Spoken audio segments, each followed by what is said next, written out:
Hi, and welcome to the Let's Talk Thyroid podcast, where we discuss different aspects of living a healthy thyroid lifestyle, positively and practically, so that you can really thrive and not just survive. So join me, your host, Annabelle Bateman, and let's talk thyroid. When I welcome people into the Let's Talk Thyroid community on Facebook, which is a side, if you're not in it, please join. I ask a couple of questions just so I can get to know you better, so I can make sure that the information I'm providing is relevant and answers your questions. And a really common question that people ask is, I've just been diagnosed with a thyroid condition, whether that's Hashimoto's or Graves or some other thyroid, issue with your thyroid. And they're like, I don't know, what do I do next? Or I just want to learn some natural ways of managing it. Or I'm just here to learn. I'm just, newly diagnosed. So that type of question. And so that is what we're going to have a chat about today. What do? You've just been diagnosed with a thyroid condition. What's next? Where do you go? What do you do? How do you wade through all the information? And I think it is really important. Great question to ask, because I know when I was diagnosed, I was 23. It was back in 1996, before the internet. And so there wasn't the internet to go researching on. There really wasn't. So I don't remember what I did. I remember crying, being told that I just need to take medication for the rest of my life. And otherwise, just get on with it. You'll be fine. But I didn't have the internet to go looking for answers, which, good and bad, right? So now, I'm sure now if I was diagnosed, now the first thing I would do would be to Google and find out a bit more about my thyroid, about what I could do to help support it. And to be honest, probably like you, if you're in this situation, I'd be completely overwhelmed. And so I just want to share some of my ideas and some ideas that have come from the Let's Talk Thyroid community, because I asked this question in the group because there's such a wealth of experience and knowledge of, people within the group. So I've sort of collated my thoughts and the contributions in the group into 10 steps, 10 things that I think really are really important when you're newly diagnosed. But I'm going to, after I've gone through those 10 steps, I'm going to run through the advice from the people in the group, because, they, whilst I've pulled it into these steps, there's some really valuable information from the ladies that contributed to answering the question. So where do we go? So I'm going to start by saying, when you are first diagnosed, it's actually normal to even not really know what you've been diagnosed with. It seems to me that often doctors will say things like you have a problem with your thyroid, or you have an overactive thyroid or an underactive thyroid. Sometimes they don't do the tests to know whether you've got an autoimmune thyroid disorder like Hashimoto's or Graves. Sometimes they will. So there can even be confusion as to what sort of thyroid problem do you actually have. So if that's you, then I strongly recommend that you ask for copies of your blood tests so that you know what it says. You need to look for whether they've tested for your thyroid antibody levels. If they haven't, if there's no blood test for thyroid antibodies, you do need to request that. It is really important to know whether you're dealing with an autoimmune condition or not. I've talked about that in other episodes. You might want to check out in my recent interview with Tara Nelson on thyroid basics, or a very early episode I did, I think it's episode 6, somewhere around there, that's all about how do I know if I have Hashimoto's. The other thing you can do is go to my website, annabellebateman.com, and you will find under the thyroid tab some basic information about thyroid health and the blood tests to ask. So I just say that from the outset, because it actually is really common when people are newly diagnosed to actually not quite know what they're diagnosed with, or even to not know that after quite a number of years, because, but anyway, that's a whole nother conversation. But it is important to know what sort of thyroid condition that you're dealing with, so that you can get the best professional help from doctors, naturopaths, and allied health professionals. That's really important, because what I'm all about is the diet, lifestyle, mindset that goes alongside that. I'm not medically trained. Basically, I'm a Hashimoto's patient, a thyroid health advocate, someone that's pretty well read and pretty well experienced at trying lots of different things for my own thyroid health over the years. I'm passionate about bringing education and information, encouraging you to do your own research, find what works for you, but don't just take your pill and that's all you need to do, because you probably won't be feeling the best that you could. So, having said all of that, now let's just work through these 10 steps. And I don't know, I've never done a 10-step program. I think that's what most of them are, though, aren't they? 10 steps. It just happened to be that way when I put these thoughts into somewhat of a logical order. Now, here's another proviso. There's so many provisos with thyroid health because it's so messy and complicated. It's not linear. It's not really a step 1, 2, 3, 4 work through in order. It's messy. It's complicated.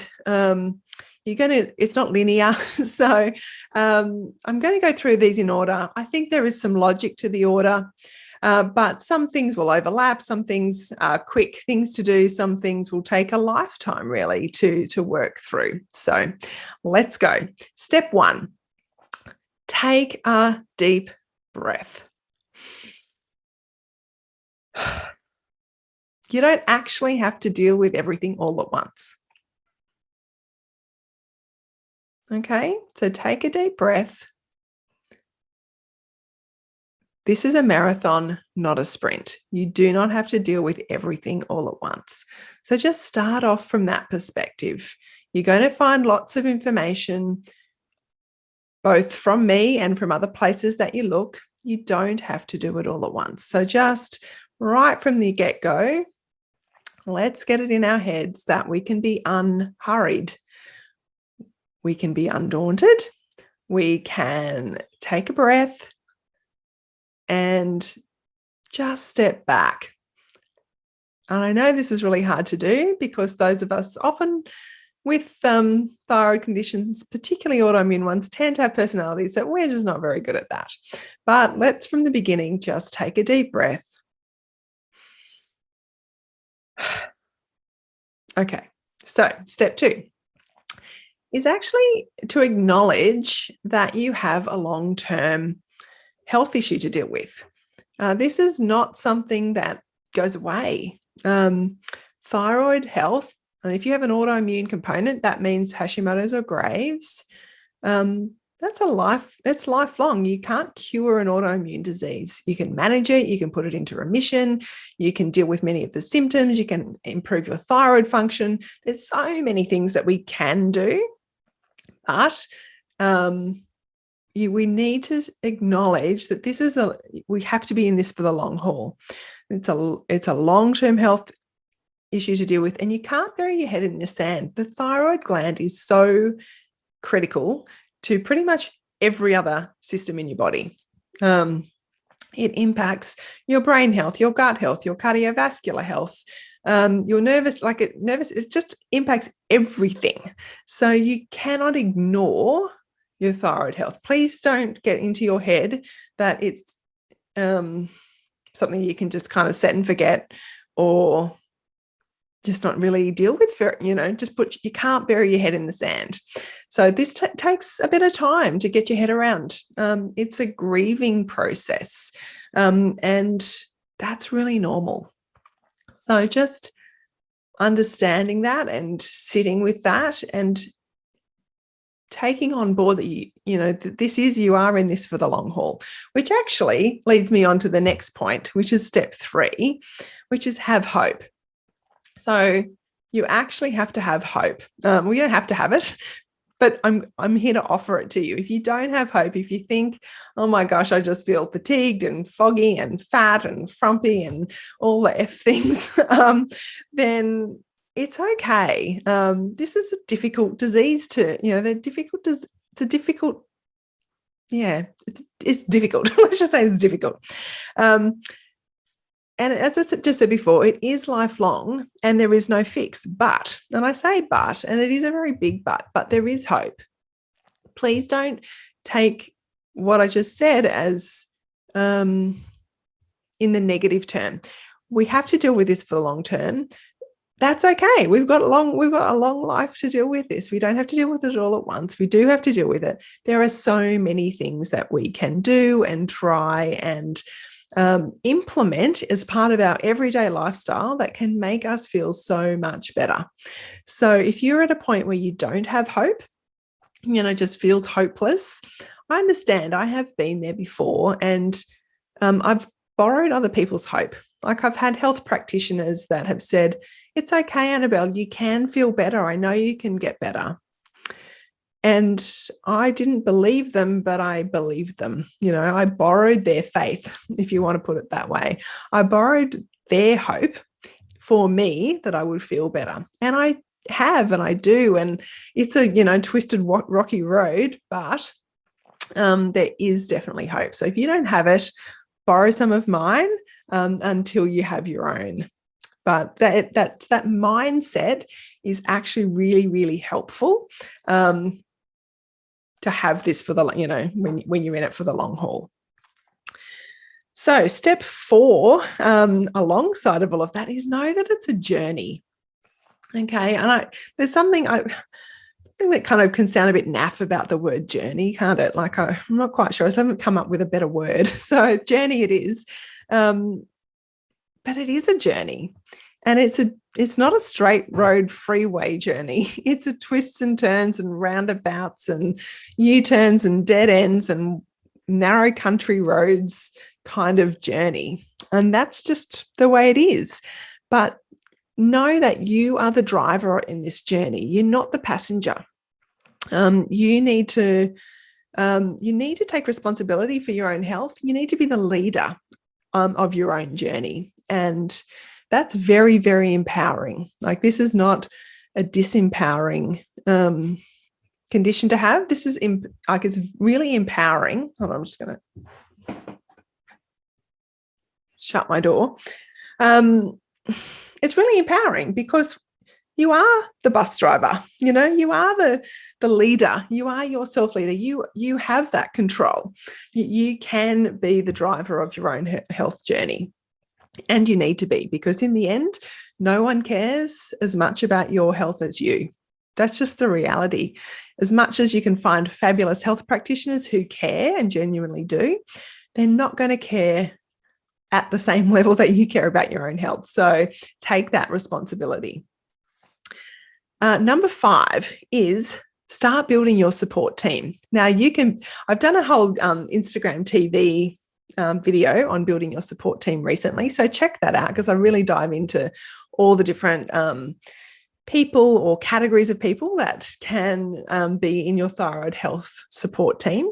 And I do have a download on my website that you can, download that you can download on my, it's like a page where you can write out your thyroid dream team. I'll pop it in the show notes for this episode too.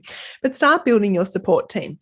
And probably the most important person in your support, in your support team, aside from you, is to have good medical health professionals on your team.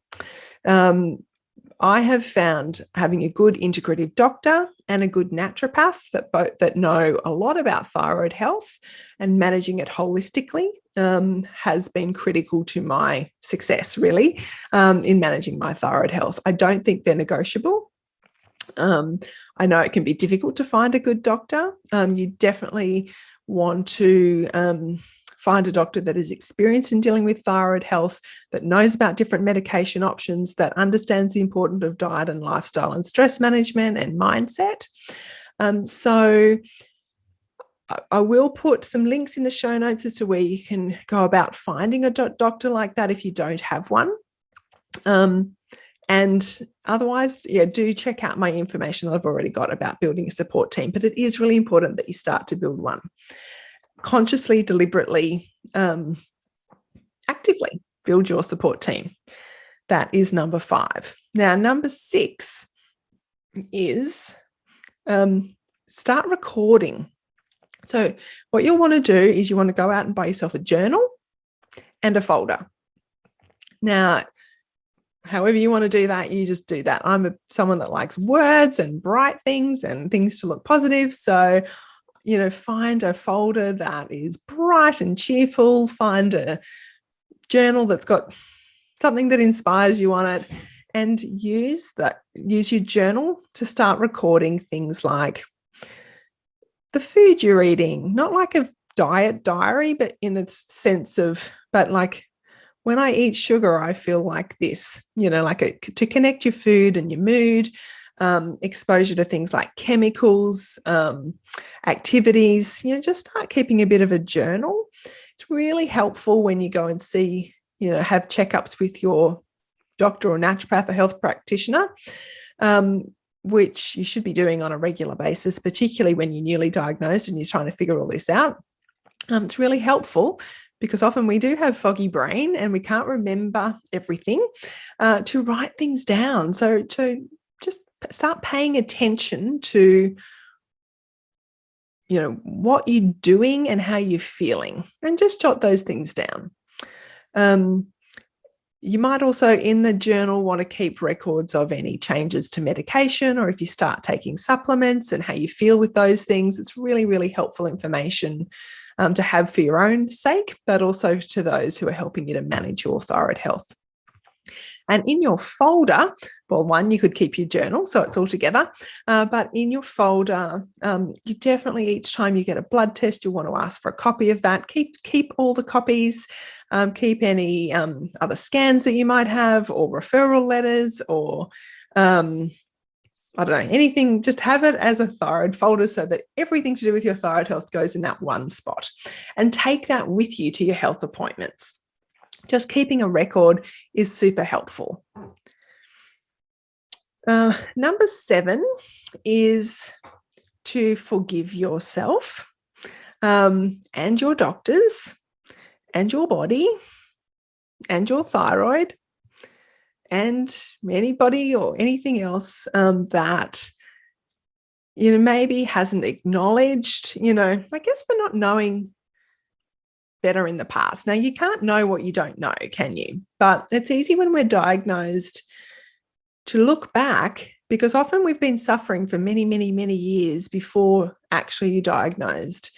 And it's easy to look back and think, oh, why didn't my doctors listen to me? I wish I had have found a new doctor, or I wish I had have pushed harder, or I wish I hadn't have been so wiped out for my family, or I wish I hadn't have, for me, it was, I wish I hadn't have missed out on all those teenage years where I just felt miserable most of, I didn't feel miserable most of the time. That's probably not true, but I just didn't know I could feel good. I definitely felt fat and frumpy. So there's lots of things that I guess we can look back and wish were different. But something to understand with thyroid problems is that it's as much an emotional journey as it is a physical journey. And so being able to deal with those hurts, maybe they're traumas, maybe there's past, significant trauma and abuse that can happen. That is, it's common anyway, isn't it? But it's very, it is common for those of us with autoimmune diseases. So you need to look back, and we need to have the courage to deal with our past emotional issues. That will actually help us to move forward. It will actually help our bodies to heal and to respond to other, maybe diet, lifestyle changes that we make. But to be able to look back to, and forgive yourself, forgive others around you, and focus on the future, not on the past. Once we know better, we can do better. But what we don't know, we don't know. So let's not live in the past and worry about what could have or should have, or, what might have been. Let's focus on the future and what could be and what will be and what can be. So number 8 is to ask for help. Okay. So if you've been listening for a little while, you'll know that there is I'm convinced that there is a connection between at least autoimmune thyroid issues and some personality tendencies. It's obviously not set in stone, but it's common that those of us with thyroid problems have this tendency to be perfectionists or very driven or very giving, so we can it's that kind of give, or go, or we live in the shoulds. I should be doing this, I should be doing that, I shouldn't be doing, all the shoulds. You're a good shoulder. And so it's actually hard to ask for help often. I don't find it easy to ask for help, not at all, actually. And so, but we can't do this on our own. It goes back to having that support team, right? And sometimes our support team is the people that we live with, or our friends, our family, our partner, our kids, our friends. So we have to learn how to get help and ask for help.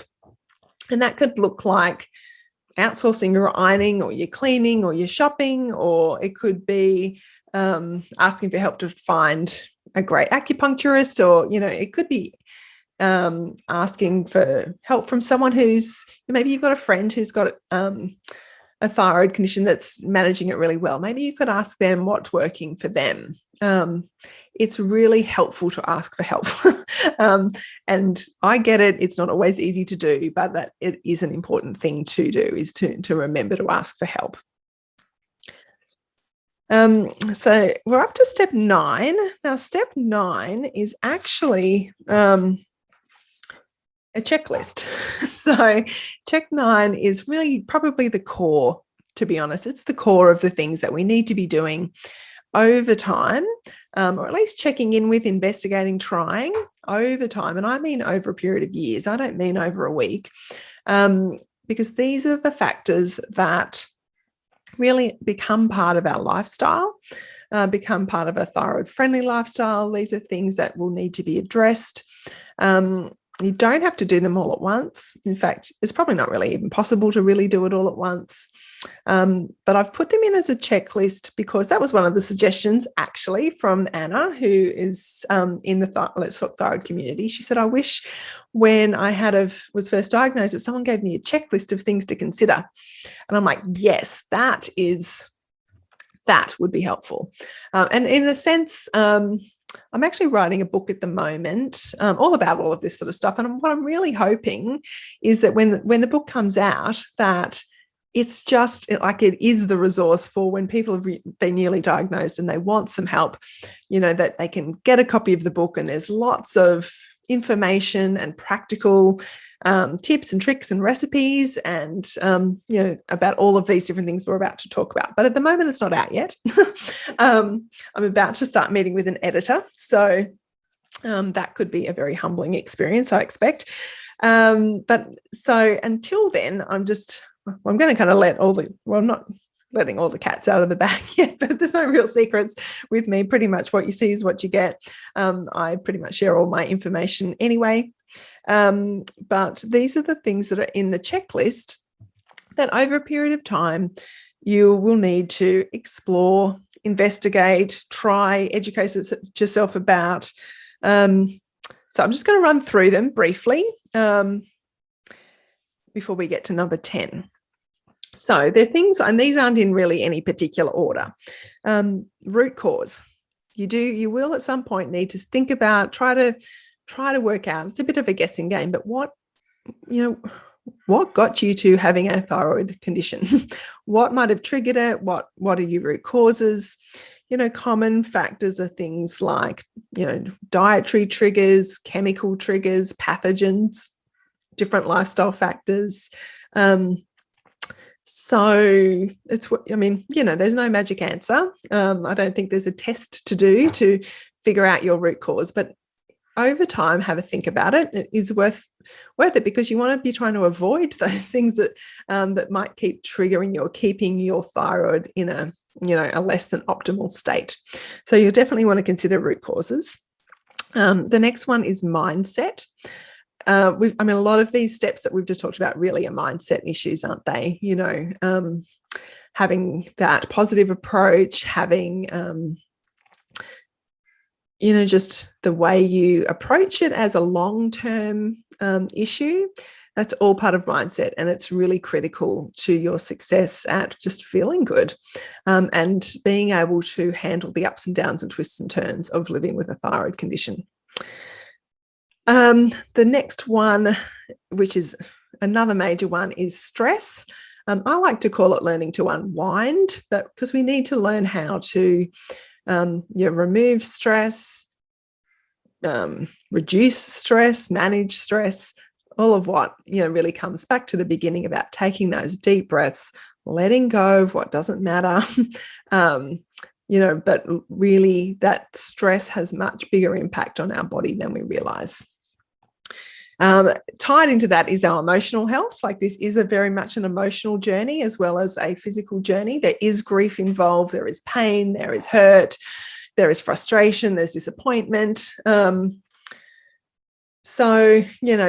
We need to explore that. We can't just press things down and pretend they don't exist, because that has an impact on our ability to move forward and our ability for our body to really work optimally. So we do need to address our emotional and mental health. Our personality, like I said before, we've got to work with our personality. Like, if we're someone that likes to be in control, then control what you can control. There's so many things within this that we can control.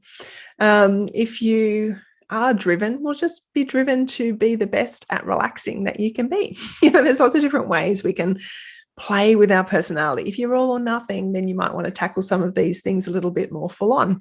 If you're a bit more laid back and can really just do one thing at a time, which is probably most of us really, realistically, even when we think we can do lots of things all at once, we usually can't, then just go with one thing at a time. But whatever your personality is, it's yours and you're beautiful. And I have a deep conviction that we're all perfectly and wonderfully made and created, and we have gifts and talents and purpose, and we've been put on this earth for a reason.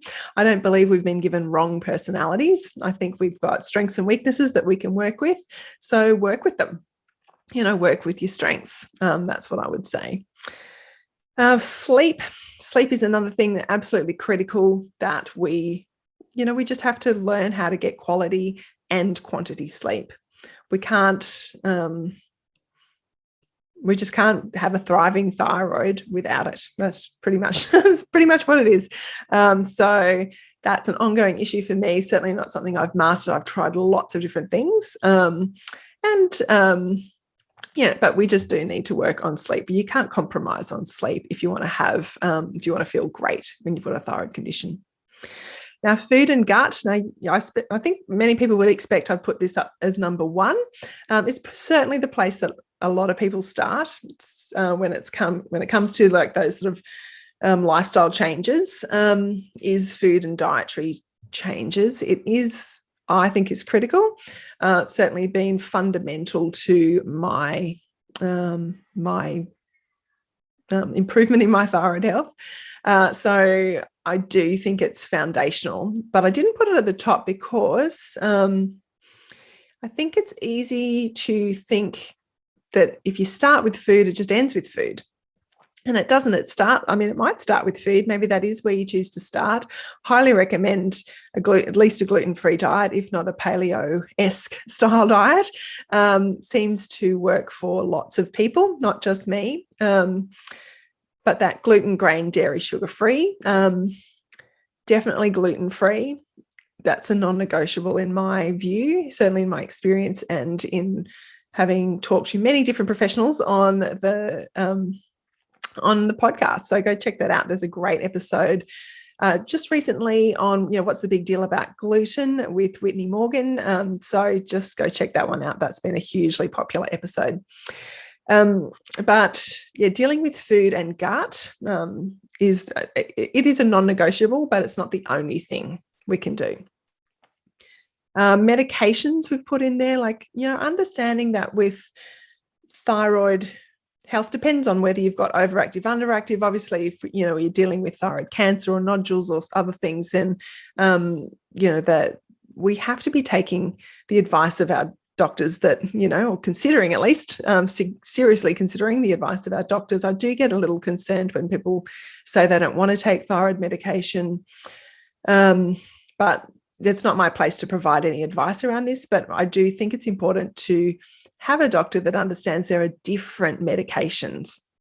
It's not just like, so say with underactive thyroid or Hashimoto's, the standard medication is a synthetic T4 replacement. That's what I take. It's what the majority of people take, but it doesn't work for everyone. And so finding a health practitioner that, that understands that there are different medication options and that is prepared to work with you, wanting to deal with your health as naturally as possible. But just understanding that there are different options, I think, is important. I've tried lots of different options over the years and ended up back where I have. Who knows what will be in the future, but I like to know, I think knowing that there are options is important. Alongside of that, I guess, is supplementation. It's pretty common that those of us with thyroid conditions will need some kind of supplementation. There are a few different episodes on the podcast with different naturopaths and we touch on supplements in quite a few different ones. There's a whole episode on herbs. That's a really good one. But yeah, I think all of the naturopaths I've spoken to have talked about supplementation. So that's something definitely to work with a qualified naturopath or integrative doctor to deal with, your individual, your individual circumstances. But it's common to need some kind of supplementation. So just knowing that is helpful. Removing chemicals from our everyday life as much as humanly possible is another one to explore over time. So how to just gradually switching and ditching, replacing those chemicals that are easily replaced. So avoiding foods with chemicals, avoiding toxic chemicals around the home, like in our personal care, skin care, hair care, perfumes, cleaning products, all of those things. The more we can reduce that toxic load on our bodies, the better it's going to be for our thyroid function. And chemicals can be a common trigger for thyroid issues in the first place. So really important to deal with that chemicals. And I talk about that a lot. So you'll find, like, there's actually the episode just before this one was all about having a chemical-free body. You'll find I did an episode a little while ago called Let's Talk Detox. So definitely something I'm pretty passionate about. And that's something that can happen over a long period of time. I'm still making changes around my household in that area. So, you can chip away at that one over time. Exercise. So exercise is another one. That's a challenge to find your sweet spot. So that exercise, not exercising, over-exercising or exercising to the point that burns you out, but doing enough to keep our metabolisms going. It's a constant juggling thing. And I've certainly fallen into both categories, I think, of certainly historically over-exercising, like doing too much, burning myself out, injuring myself, and then switching to probably the other end of the spectrum of like, I don't want to hurt myself. I don't want to I don't want to put myself in that situation. I don't want to burn my thyroid out. I don't want to injure myself. And so perhaps being probably, I'd say this year I'm getting a bit better, but, I've probably been in the not doing enough category for a little while. So trying to improve that over time. But definitely, with exercise, you will need to find your sweet spot. But being sedentary is not good for our thyroid health. So we do need to find a way to get enough exercise, but not too much. And that's going to take lots of trial and error over time. And the last thing, which we've already really talked about, is support, like making sure that we're getting good support. And that changes in our different life circumstances too, doesn't it? So, but, working out where to get that support over time is definitely one of those key factors that will need to be worked on. So that's all of that. Root causes, mindset, stress, emotional health, personality, sleep, food and gut, medications, supplements, chemicals, exercise, and support is all under that step number 9, which really is our lifelong step. So that's, they're things that we're going to chip away at and circle back around to and find different levels and depths and experiences over a long period of time. So this is where step 10 probably is actually really, really important. Is having just talked about all of that, the last step to get you started, because this is all about where do you start? You've just been diagnosed, where do you actually start?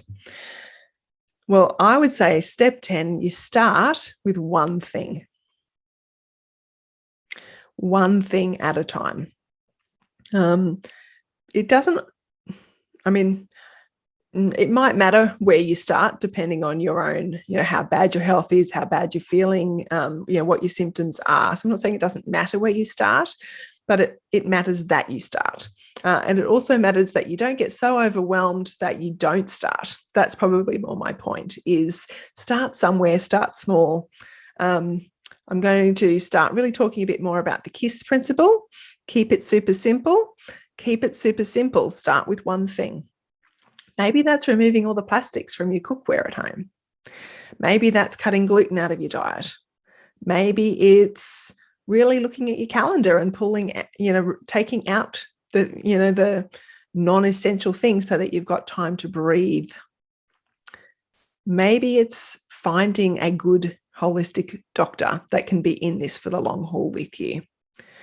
Maybe that one thing is to go out and get yourself a journal and start writing things down. Just pick your one thing. Just pick it, just do it, and then you can move on to another thing. But don't feel like, oh my gosh, there's all these things. I just ran through 12 things. Don't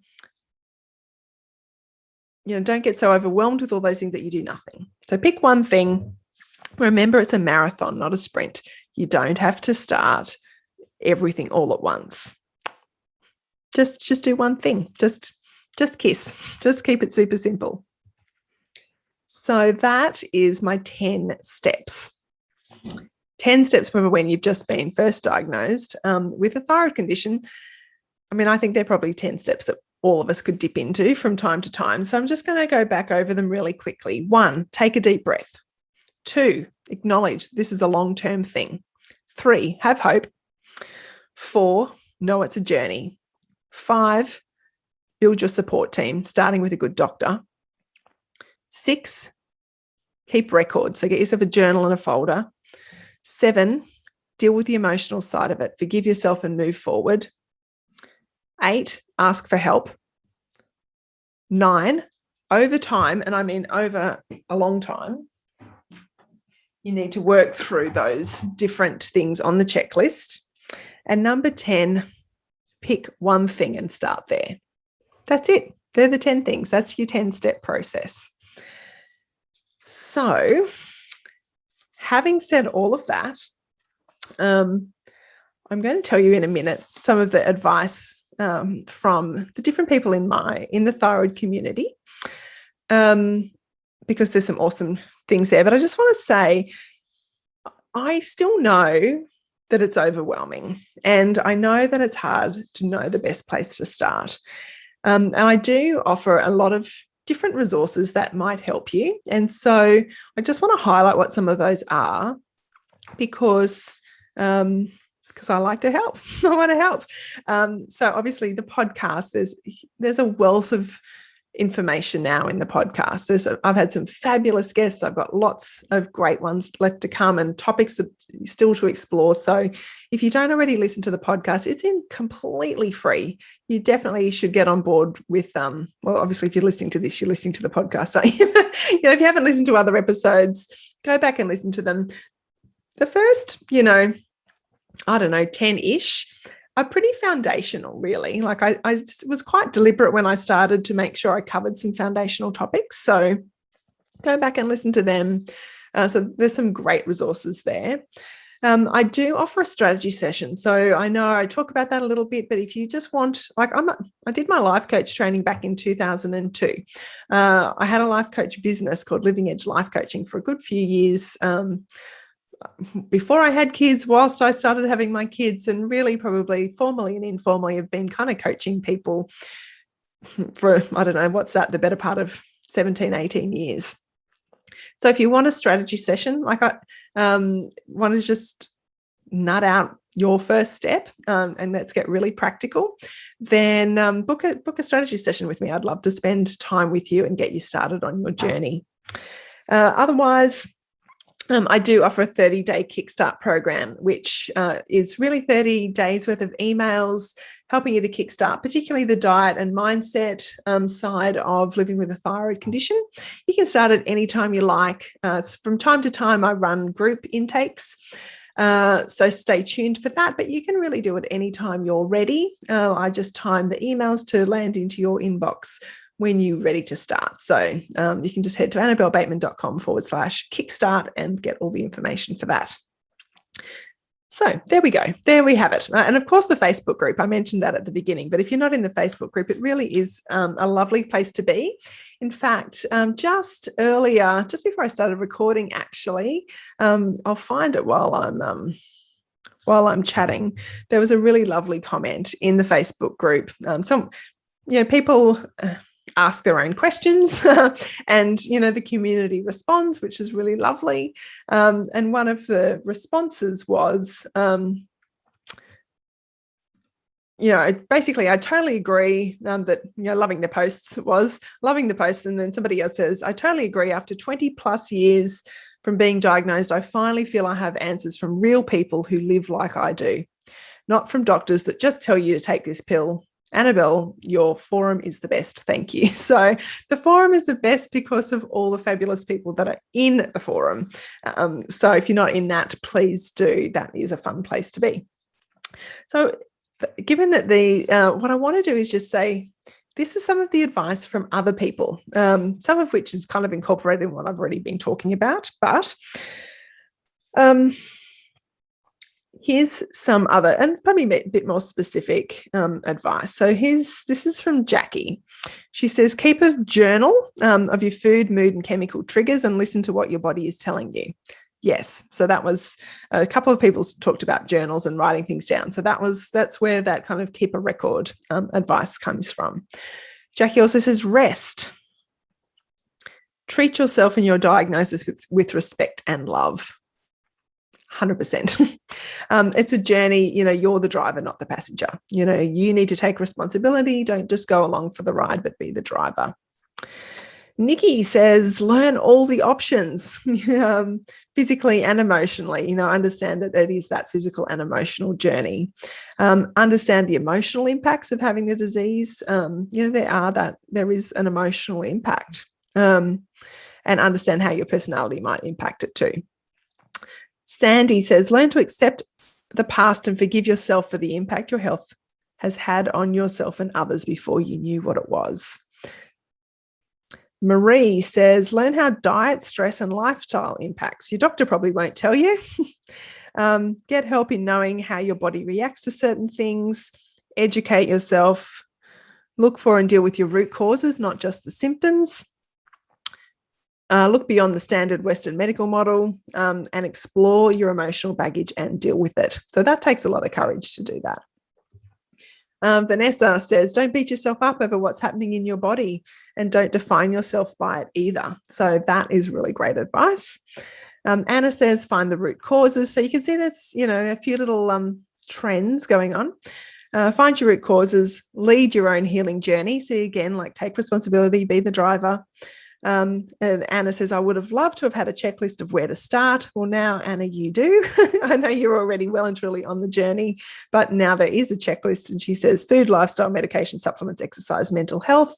I think I've tried to include all of those into the checklist and a couple of other little things. Keep notes of triggers to when you're feeling crappy, food, stress, activities, etc. And Sharon says diet is key. Yep, diet is key, 100%. Angela says, do your research. She wished she had have changed her diet sooner. find an integrative doctor. Working with one is really helpful, but know that one doctor won't fix it all. So that's where having, I guess I would say, agree having a team is really helpful. Find a group of like-minded people like the Let's Talk Thyroid community, and remember that it's a journey. So there we have it. Thank you, ladies, for your contribution to this. It's really valuable. And I know that I actually know a number of those ladies that personally that contributed those responses. And I know that they walk and talk. They walk their talk. We all have to walk our talk, really, don't we? So if you have any other questions around what to do now that you're diagnosed, please let me know. Feel free to send me a message or an email. Contact me via social media, whatever, however you want to get in contact with me. I'm pretty easy to contact. I would love to help you further or answer any more questions. And if you have other questions that you'd like me to explore on the podcast, please let me know. That's so helpful. There are certainly some episodes where I'll bring in mostly I'm bringing in different experts and interviewing them. If you've got a great story of your own thyroid journey that you'd love to share, I've really enjoyed talking to people on the show about their own personal journeys. So the Let's Talk Thyroid podcast is meant to be a collection of just really anything positive and practical that's going to help support people in their thyroid journeys. So thank you, everyone, for being part of this. I really want to say to those of you that are newly diagnosed, it's okay. You'll be okay. You've got this. And if you feel like you don't, I'm here to offer that hope for you. You can feel better. You really can. We can all do this when we support each other. All right, everyone. See you next time. Bye. Thank you so much for watching this episode of Let's Talk Thyroid. I would love it if you enjoyed it, if you would hit subscribe and the bell. That would be really helpful. Even more helpful, actually, would be to share it with someone else who you know has thyroid issues or you think would benefit from listening. That really is part of my mission, I suppose, is to spread the message of positive and practical approach to managing your thyroid health so that people really kind of have more energy to get on with living their life and not just kind of trudging through each day. So spreading that word really genuinely helps other people feel better, live better, be better. The best way that you can connect with me is through my website, which is annabellebateman.com. From there, really, you'll be able to connect in all the other ways. I would love it if you would join my Facebook community group. There's lots of great support there. It's all free. That's just being with like-minded people. But from the website, you can also book a strategy session with me. So if you're feeling a bit overwhelmed, not too sure where to start, then book a strategy session. There's also freebies to download and links to look at my online courses or purchase some essential oils or my cookbook. So that's really the hub, would be annabellebateman.com. But look forward to connecting with you and just being in this thyroid health journey together. Have a great day. Bye. The information presented and discussed in this podcast is not intended to diagnose, treat, cure, or prevent any disease and should not be used as a substitute for proper advice from a qualified professional.